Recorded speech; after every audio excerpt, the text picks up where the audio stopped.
Good evening, everyone. I am your host and instructor, Laney Shaughnessy, and welcome to Spindle TV, your best source for CNC CAD/CAM training videos. Spindle TV is brought to you by Digital Woodcarver, inspiring your creativity and providing you with the tools to create your own unique masterpieces.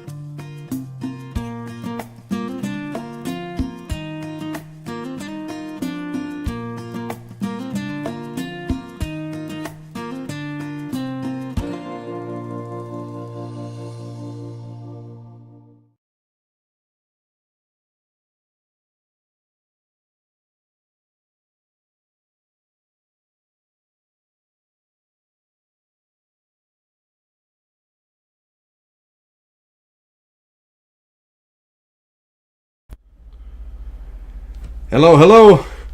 Sorry guys, I'm looking a little rough, a little gray beard going on here, running way behind today, so I do apologize about that. Hopefully you all are doing well. Thank you for being so patient and waiting on me. I greatly appreciate it.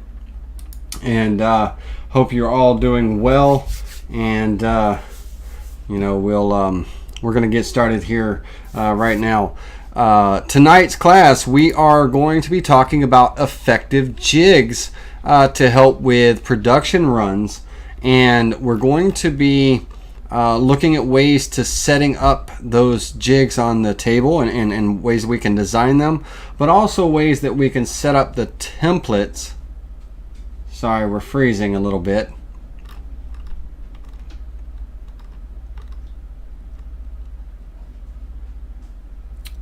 Got a little bit of buffering going on there. Hopefully that won't happen too often, too much more. But we're going to be looking at some effective jigs and ways to set up those jigs in our software so that we can utilize them when we're doing our drawings, or our layout, should I say. So that way when we zero out our machine on those jigs, the machine knows where to go to get to those individual parts and stuff. We're going to look at a wedge jig, how to make a very simple wedge jig for various size parts and things, and we're going to get going with that. So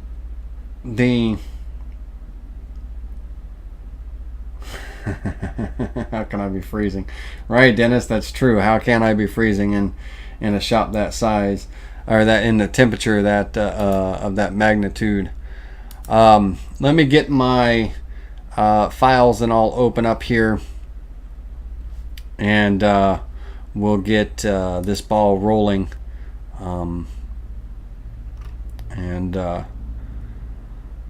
Let's see here in my. We'll get that opened up, and let's go ahead and get the Vectric software opened up for you guys, and then we'll move over to that.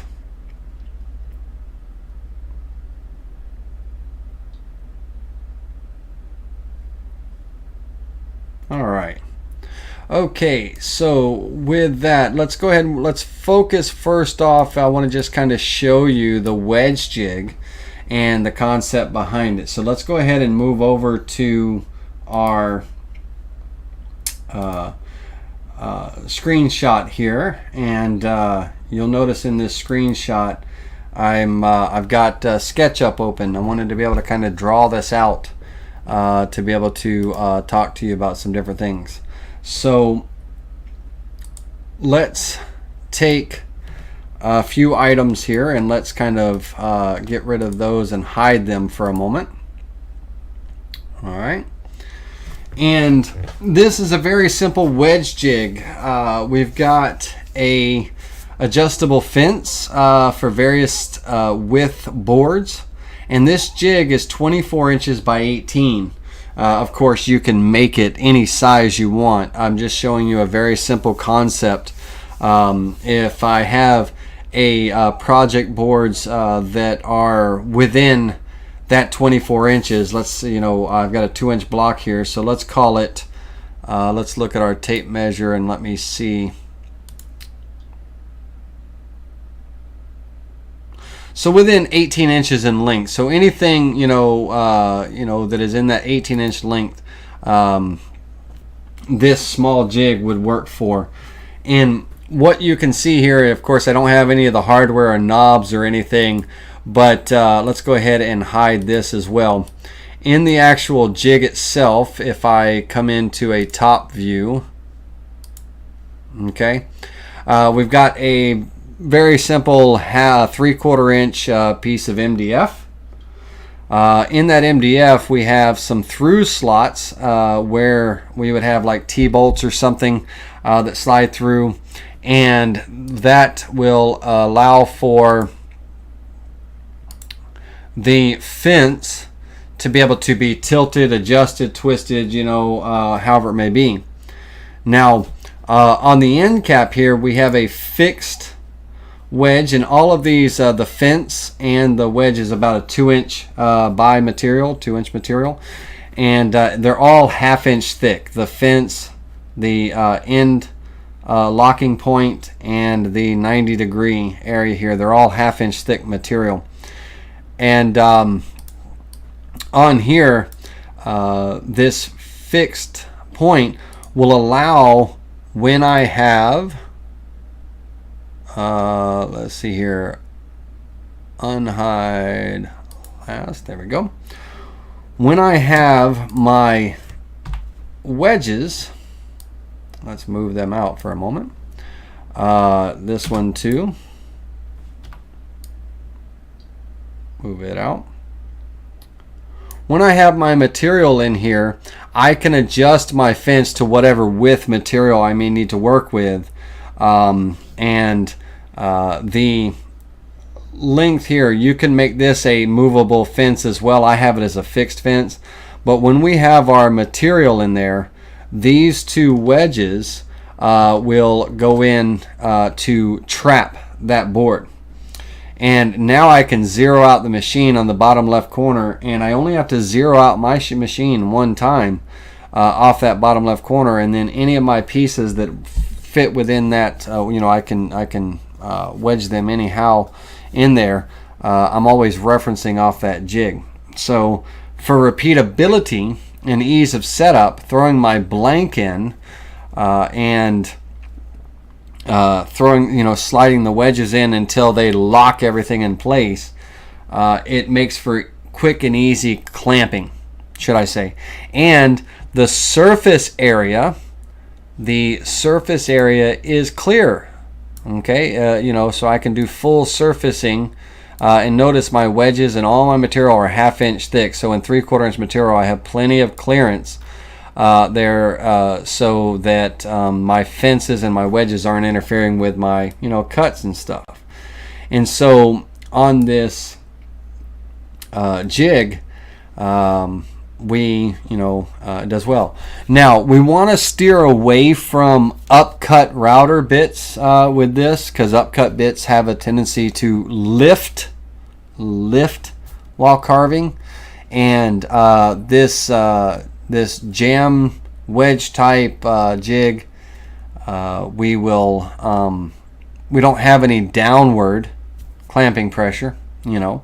It's trapping the board, and so our upcut spiral bits and things like that could have a tendency to pull that material up, ultimately releasing it from the jig. Not saying that it will all the time and all, but it does have that tendency. So we want to steer away from upcut bits with this type of jig.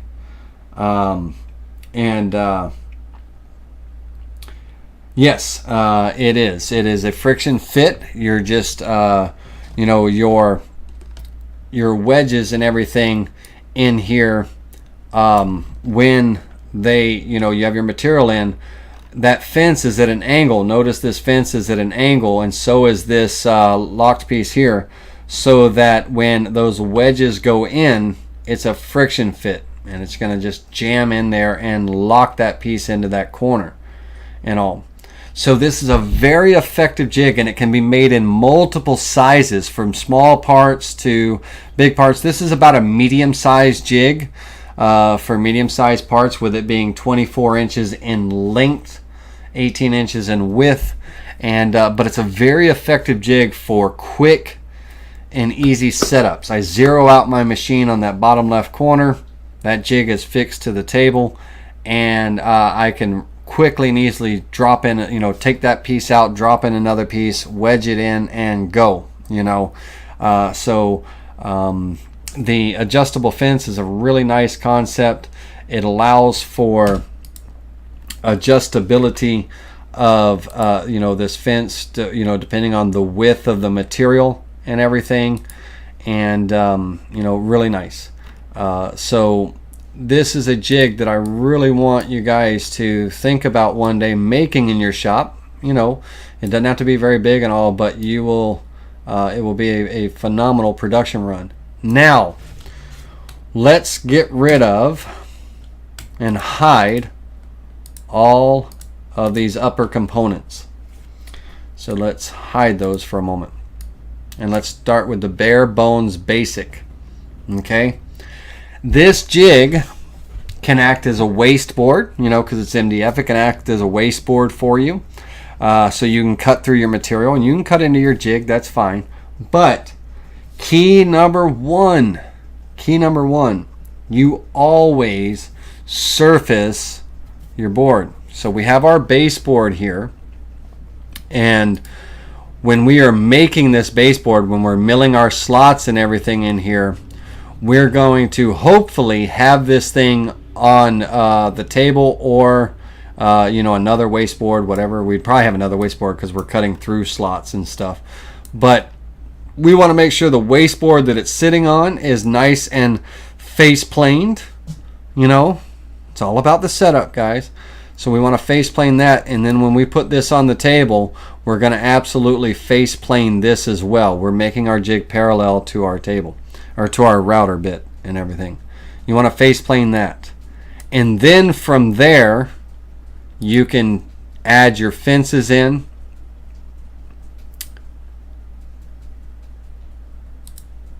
Okay, and let's go ahead and get rid of the material. Okay, you can add your fences in, glue and screw however you want to attach them. Just a slight angle on this fence. You can make this, you can put slots in here too and make this fence adjustable as well. I have it fixed because most of my boards fall within that 16 to 17 inch mark and all, and my wedge is going to do the rest of the work as far as trapping. So I have this fence is fixed, but the width of my boards may vary quite a lot, and so I have an adjustable fence over here. But you can make both of these fences adjustable, but you're going to mill and face plane that surface, that bed, first before you add your fences in there. Why make a nice jig only to not really do it properly, and possibly have a plate, a base plate that is out of square, out of parallel to the bit. Then everything that gets clamped to it is just going to be multiplied. So face plane that. And yes, William, that's exactly what I'm referencing to. Did you surface mill the base prior to adding the corner angle and wedges? Yes, that's exactly what I'm talking about right now. Is you surface mill that wasteboard. All of your jigs you should surface mill on your table before you add the fences and all of that, and everything. So this is a very simple concept, wedge jig. And once again, when you have all of your parts in, it makes it a very effective and very time-saving jig for clamping, projects and things, and very quickly and easily and stuff. So definitely, think about this. And I will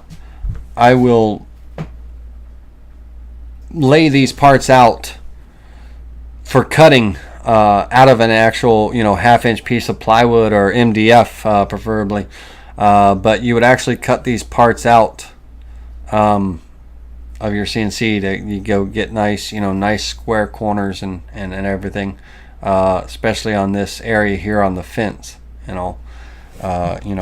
so you can make these on a table saw, these parts and all, but I'm gonna lay them out to carve out of a piece or multiple pieces of plywood or MDF. I recommend it. I don't know why I keep saying plywood, but this whole jig can be made out of plywood. It doesn't have to be MDF, but MDF just gives a nice base, for surfacing. So now, great question. William is asking, how are we holding this jig down to the CNC? Well, on our CNC table, we've got our T-tracks and all, so we got to think about that. And when we're milling this base piece and everything, and we're cutting our parts out and stuff, we can think about that. And what I would normally have is, let's say that I have a T-track running through here. I'm going to have a hole either in my bed or my fixed base, probably somewhere around here, wherever it may be. If I'm using a wasteboard under this, which I don't know why you would, but if you were, you can screw right into it. But you're going to have a through hole, and you're going to have nuts, quarter 20 nuts your T-tracks will accept. So you'll have quarter 20 nuts in your table, and you will have let's see, 3/4 inch and a half, 3/4 inch and a quarter, inch and a half, so about 1.5 inches or 1.75 inch machine screws that you're going to be screwing down. We don't want any knobs. We don't want any knobs up here or anything. We want to keep the surface nice and as low profile as possible. So machine screws into the nuts in the T-track. You can have on your other T-track on the end, you can have 2 holes out here, for your machine screws and stuff, whatever it may be. Now those are big holes, but you're quarter 20 holes in everything. So you're going when you create your jig, you're going to measure your T-tracks where this jig is going to be clamped on your table, and you're going to draw the hole placement in appropriately for a jig this size, or whatever size you come up with, so that you can mount this or screw this right to, not screw, but lock down, with some machine screws and some quarter 20 nuts, right to your table. Fix it in there and everything. If you were on a wasteboard and you wanted to be rough about it, you could screw this down, right to the wasteboard, which again, I don't know why you would use a wasteboard if you have a jig like this, because this is a combination jig and wasteboard together. But a lot of different ways. Now, when I present this file to you guys for this jig, it will have, based on the T-tracks of the Digital Woodcarver's 2440 unit, I will measure that, but also on the Mini Carver, a smaller version of this jig, I'll measure the T-tracks and all and get some placement. I'll get that file out to you as well, but I'll be able to get that out to you as well. So anyhow, so this is one jig, one of many ways that we can set up things very quickly and easily, and we'd be working off the bottom left corner of our board and all. Still plenty of room with the low profile fence. Still plenty of room for you guys and girls that are using the XY touch block, to touch off. You can actually, without the board in here, without this board in here, let's hide that. You can actually set that touch block upside down in here to get your 0. You can use it to touch off still. However you want to set your XY 0, for this jig, there's a lot of different ways. You can just 0 off your board, and once that 0 is set, it's set, while this jig is on the table and everything. So a lot of different ways. All right. So that was one jig I wanted to show you, and it's a very nice simple concept, and I'll provide the files to you for these for a jig this size. This one's 24 by 18. So, and then of course from there you can adjust it however whatever size you want and everything. Alright, so now let's get out of this for a moment, and let's get into our Vectric software, and let's talk about some other jigs. So we're going to create a new file. Now this jig is a jig that we would use for cutting multiple pieces.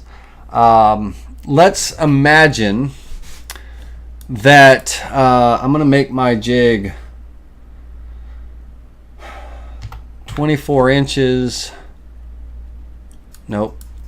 I'm going to make my jig 36. This is based off of the 2440. You would size it appropriately for your machine if you have the mini carver, so on and so forth. Let's see, 36, and let's go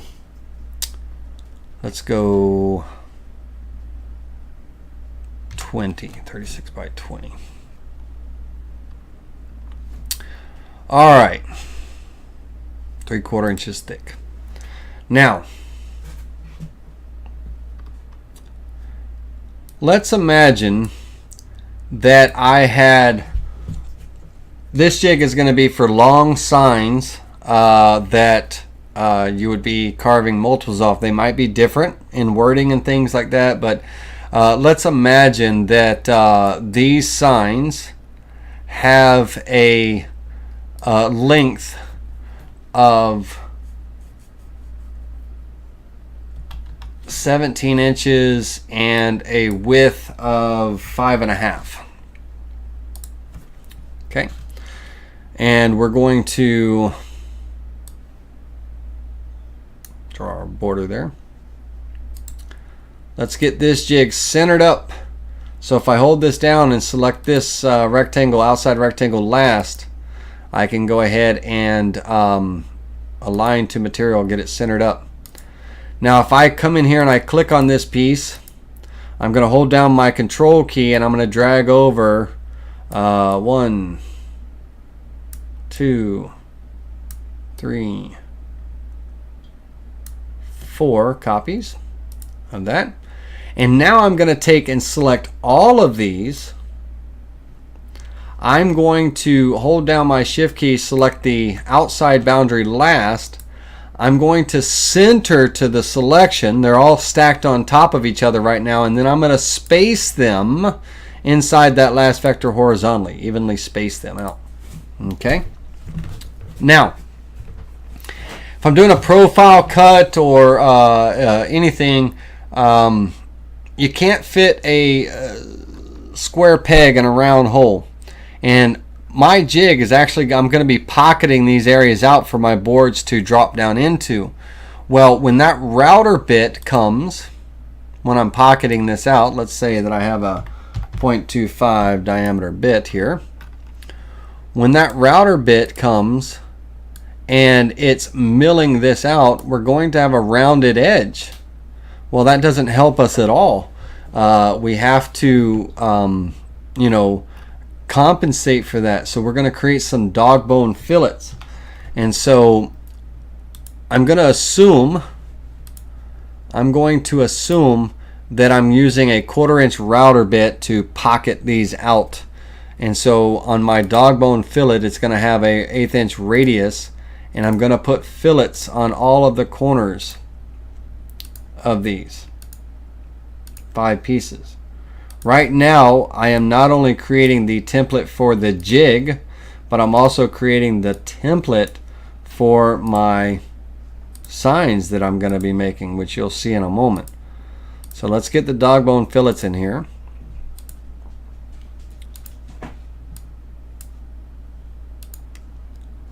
Now these pockets here are going to be assuming that all of my project boards that I use with this jig are going to be 5.5 inches by 18.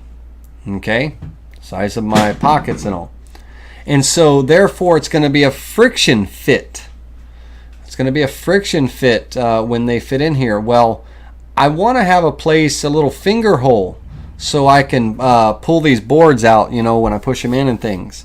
And so therefore, I'm going to create a finger slot on the end of the board, and 1 inch diameter. 1 inch diameter should be plenty. Okay. And again, I'm going to take and I'm going to put this in transform mode. I'm going to hold down my control key and I'm going to snap this to the center here. I'm going to keep holding my control key and I'm going to snap that circle to the center of all these parts. And now I'm going to take and select all of those and mirror them, creating a mirror copy, flipping them vertical to the other side.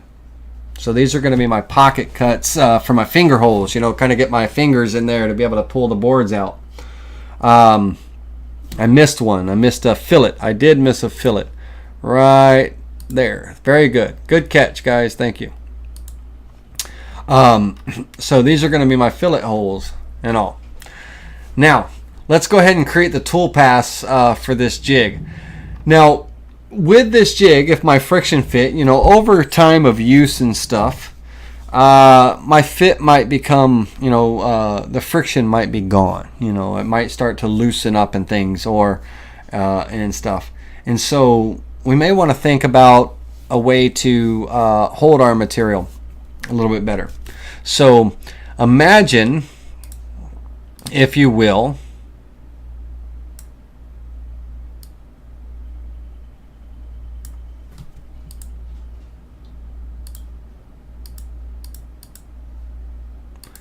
a T-shaped hold down, as well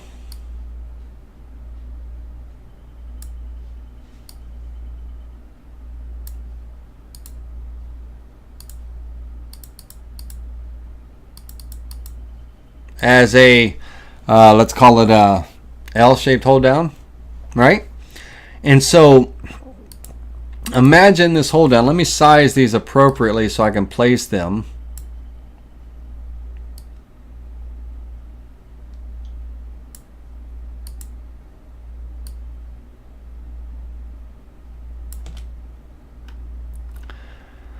Imagine if we had these hold downs that would be placed in the center. That's not where I want that one. Bear with me. Control Z. I want that right about here.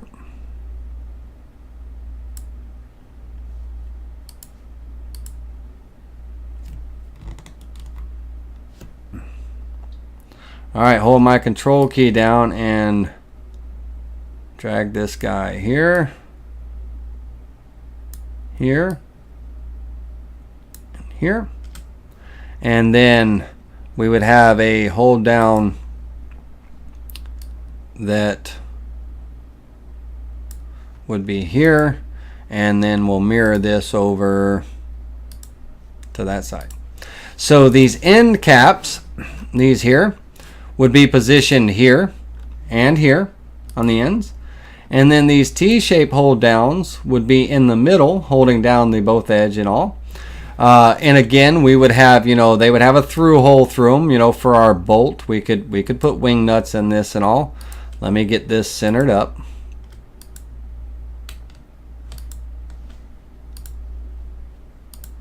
Oops, wrong one. And let's do some trimming.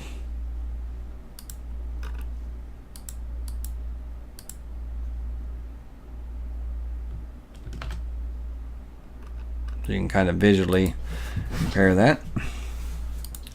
Let's put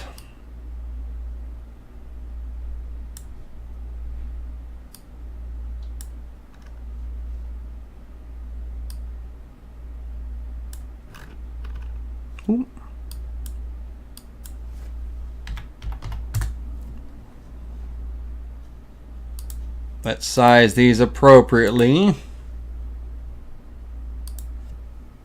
1/4" bolt is all you need.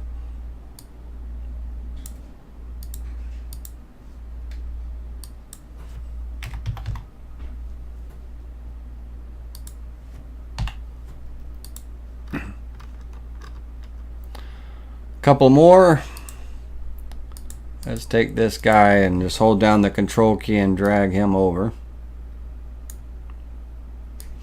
And then we'd have one kind of on the back side there, and we can mirror that one over to the other side.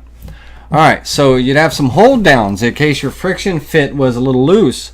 You'd have in the middle of the boards, you'd have these T-shape that basically holds both pieces down, and they're going to be short so that you can screw down, you know, tighten those screws to get, you know, some hold on. You wouldn't have them, they probably would not be this tall, you know, just enough to get a bite on those.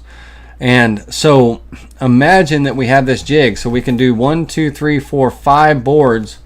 We can run them at a time type of thing. So, you know, you'd have your hole placements and stuff where you're screwing into. And if you lay everything out, you can go ahead and pre-drill your holes in your jig. You can put threaded inserts, you know, in your jig, so you can just screw that machine screw right into the thread insert. You know, this is a jig that hopefully will last you some time, you know, and things. But let's go ahead and create some tool paths and just let's make the jig so you can kind of get the gist of this. We're going to do our pocket cut.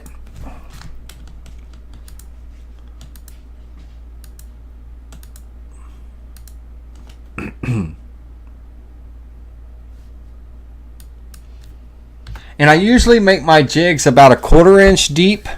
I very rarely do I go 3/8 of an inch, because I'm usually always cutting 3/4" material, but I go 1/4" deep. That way, if I'm working with a 3/4" piece of material or a 1/2" piece of material, I still have some lip, you know, above and all. I don't want to go 3/8 and everything. So my pockets are only going to be about 1/4.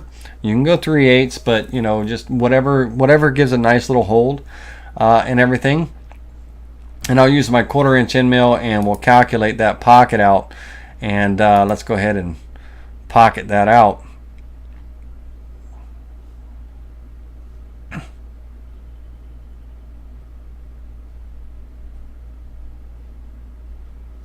Okay, so there's our jig for our standard board size. And then let's go ahead and get our finger holes in there.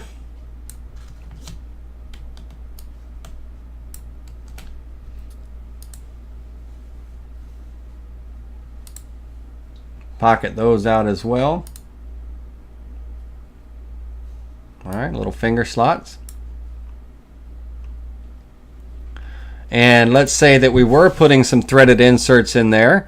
Let me change this one real quick. Let me pull this back just a little bit, and let's put this circle there.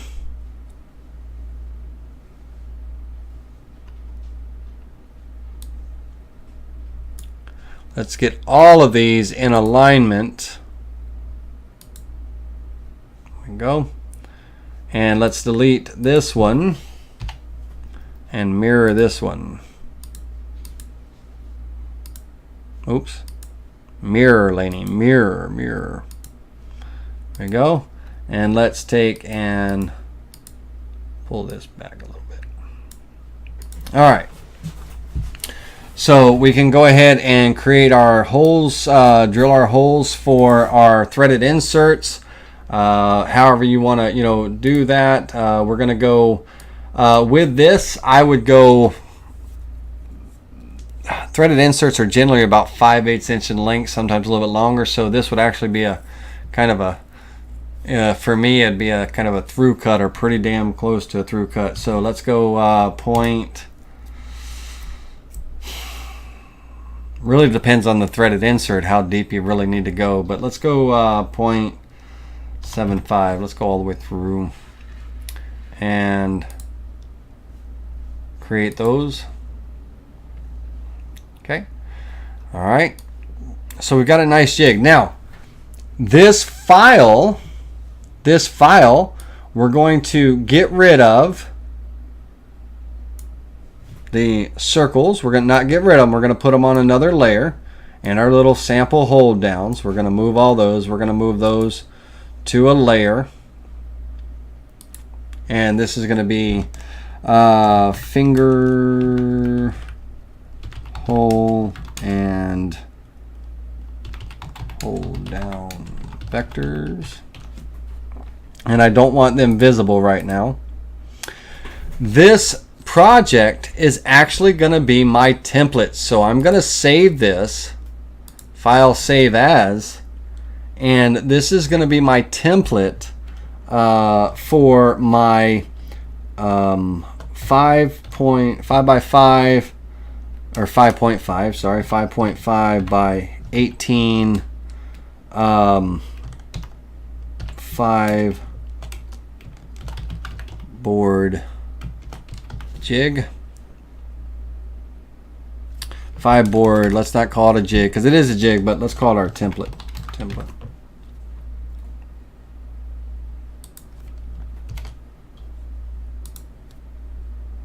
All right, now how do we use this to create a board? So when I zero out my machine, whether I'm working off the corner or off the center, how does my machine know where each of the boards are?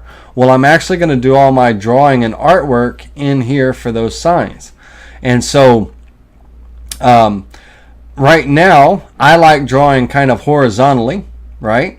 So I will, off of the work area here, I'll go ahead and lay out my sign. So this sign is 18 inches by 5.5. Okay, that's my board. And so now I can come in and start laying out my design. Let's say it's going to be some text in here.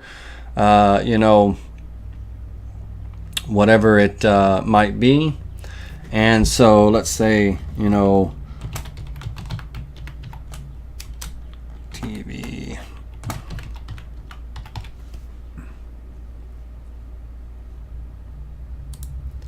Let's go with a monotype Corsiva font.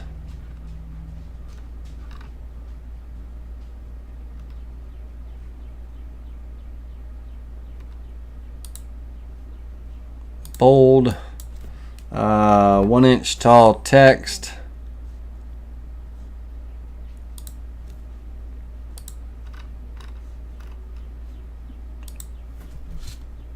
I should have changed my, there we go. Should have changed my location where the text was going to come up. But let's imagine, you know, this is my sign, whatever it may be. Let's go ahead and kind of make it a little bit more realistic, whatever it may be. Now, from here, I'm going to take both of these and I'm going to put them on a layer. Just going to call this sign 1. You know, sign 1. That way, if I need to, I can, you know, turn that layer off and or make all 5 of my signs. Now, I'm going to take this guy here and let me make sure that my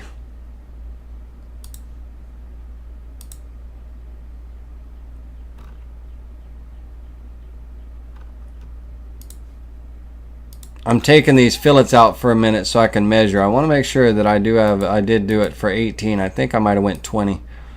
And I'm sitting here saying 18, 18, 18. Let me measure this. 17. 17, 17, 17. Okay. So I got to change my names. I kept saying 18 and it was 17. I knew something did not sound right.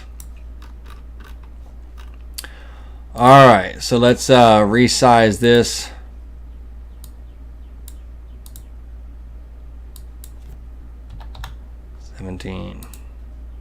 Okay. Once I have this sign, I'm going to take and rotate it 90 degrees. I'm then going to take that, select this, and I'm going to center it in there. Okay?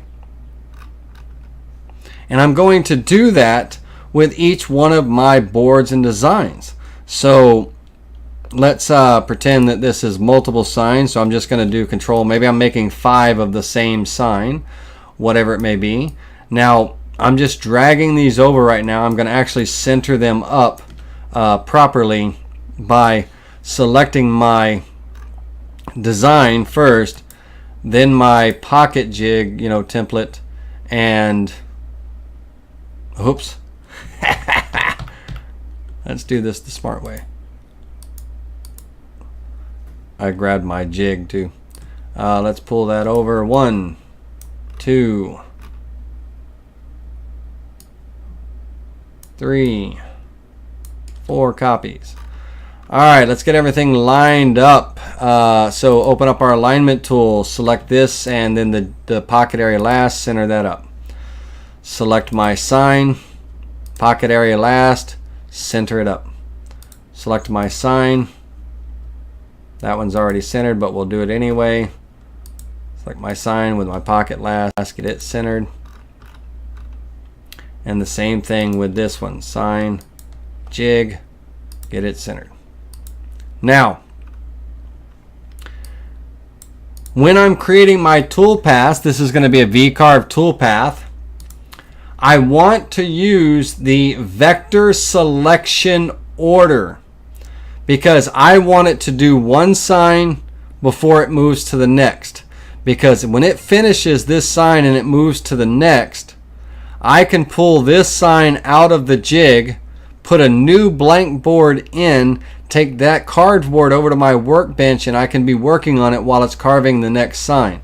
So I want to make sure that I'm going to select my order. This is going to be number 1, 2, 3, 4, and 5. Okay? Now, the first thing I'm going to do is ungroup these because we're going to do 1, 2, I'm just V carving right now.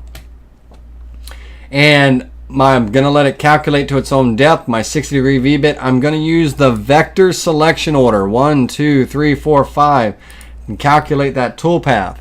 So that way, when it cuts, and I'm going to reset this preview, when it cuts, it will cut in that order. Let's speed it up a little bit. It'll do that sign, then the next, then the next. And as it's moving down, I can move those boards out of that jig over to my workbench, and I can fill that jig with blank boards. When it's 100% complete, I've got blank boards back in there. I can run that job again, if I'm making multiple copies. If not, then I run my next set of designs. But this will allow me to do multiple projects in one go, instead of having to, after each sign, stop, unclamp it, clamp the new board, zero it out. I can do 5 at a time, and they don't have to be 5 of the same design. They could be 5 very different carving projects, but they're all, 5.5 by 17-inch boards, and I can create that production run. Do you guys understand that concept? You guys understand that concept? So we have a jig that our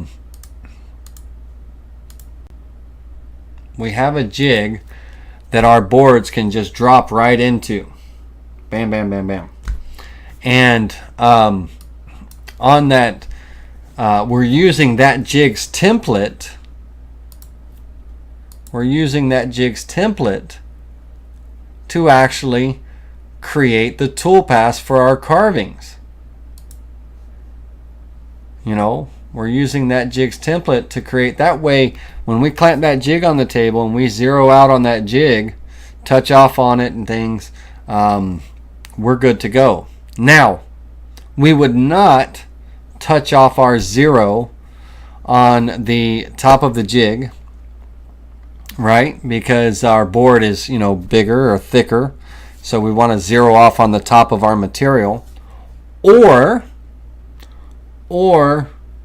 we can zero off on the bottom of the material which means that we would zero off in one of the pockets of the jig. And once we set our zero, 0, because again, we're going to plane this jig down. You know, we're going to face plane it, then we're going to cut the pockets. We're going to make this jig nice and perfect. And so therefore the bottom of our board, the bottom of our pocket areas, this area here, would be our Z0. And therefore our signs, when we're setting up our signs to carve, we would be referencing off the machine bed or the jig bottom, which references the bottom of our project board that we're carving. And for me, that would be the better way to go, because these boards may vary in thickness, and I do not want to have to stop and touch off in each one of them, right? You can't do it anyway. Then I'm back to doing one board at a time. So I want to reference off of a known flat surface, so it would be the bottom of my pocket on my jig. And that's how I would set this up for working off the machine bed. Now,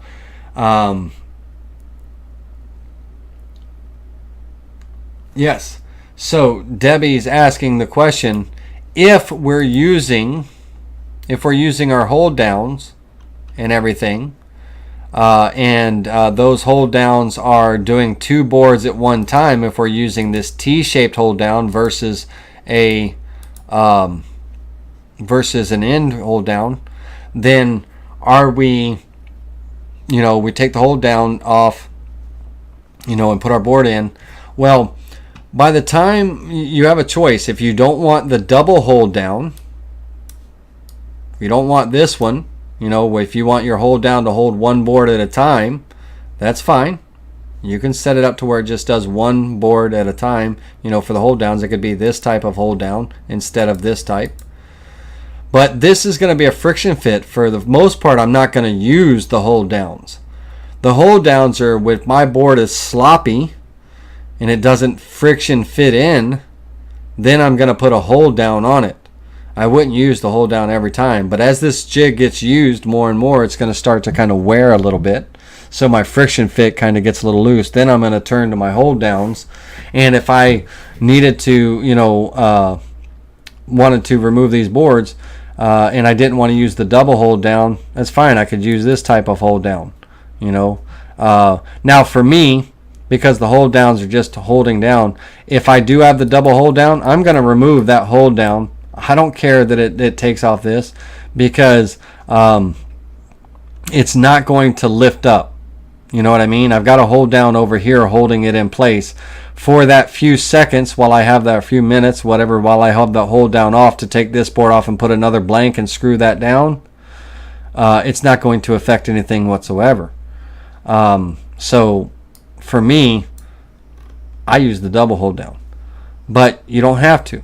Make one that only holds one side at a time, type of thing. But when I take this hold down off here to release this board, that's going to release this edge of the board, but the board's not going to lift. It's not all of a sudden going to spring up and lift up unless I'm using a warped board, right? Why would I be milling with a warped board anyway? Hopefully we've gotten past that and started machining our boards properly and things, and nice flat boards and stuff, and we quit screwing around with the warped material. If warped is all we got, then it's all we got. Then I would not release this hold down. I would wait till my router got over to board number 3 before I even release this hold down to remove board number 1. If I was worried about these boards being warped or something, you know what I mean? I would not release this hold down here while the router is cutting, this board. If this board is warped and I know for a fact that it's going to spring up in the center, then I wouldn't release that jig. You know what I mean? I would wait till the router was on board number 3 and board number 2 was completely finished before I released that. You know what I mean? But hopefully, guys and girls, hopefully we've gotten better and we've gotten more, more anal about our project boards, and carving them, to carve with. Hopefully we've gotten to that point. Who knows? We might not. I just hopefully there's not too much of a bow or a twist, right? Right? But if it was, then adapt. Instead of using the double hold down, use the single hold down and put your hold down holes. Put one here and one here. This one holding this board. This one holding this board. You know what I mean? So adapt to your needs, to your requirements. I'm just giving you the foundation, but this is an awesome jig for repeatability. And this is just one of many jigs. If you have certain boards, certain projects that are the same size, make a jig for that as well. I will tell you right now, we're going to close this up, and we're going to move over, and we're going to move this to another layer, and this layer is going to be my 5 by 5.5. I keep doing that. 5.5 by 17, right? Jig template. And let's go ahead and turn that visibility off. Now this next jig is a jig that I use all the time because I make coaster sets. Coasters, monogram coasters. My coasters are 4x4 by 1/2 inch thick. They usually have some type of V carving, whether it be a monogram initial or a nice decorative flourish, or a somebody's company logo, whatever it may be. In this case, I'll do kind of a monogram initial. So first thing is, let me bring in a picture for tracing real quick. Let's do an anchor. We'll do kind of a nautical coaster.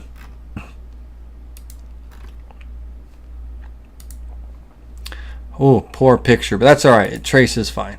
So let's go ahead and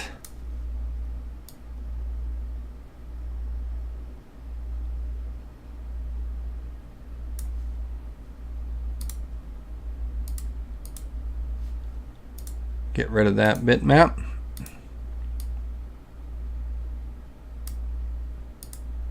Ungroup this picture. Let me do a little bit of cleanup. Not that it's important because it has nothing to do with the design that we're doing right now. It has to do with the jig. But what the hell? Let's get rid of those.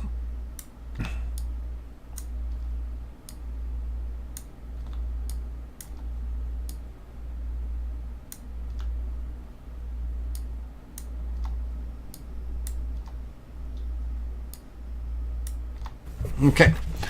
All right, let's get this anchor centered on this rectangle here. Alignment, line to selection. And let's get this anchor sized up appropriately. Hold down my shift key so I can keep my center.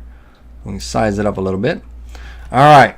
Now, knowing that my coasters are 4 inches by 4 inches, we're going to go 4 by 4. Okay. We're going to create our fillets. Again, for this pocket cut, I'm going to use a 1/4 inch end mill, so 1/8 inch radius. We're going to get our fillets on this here. And let's go ahead and array this. I want 4 rows.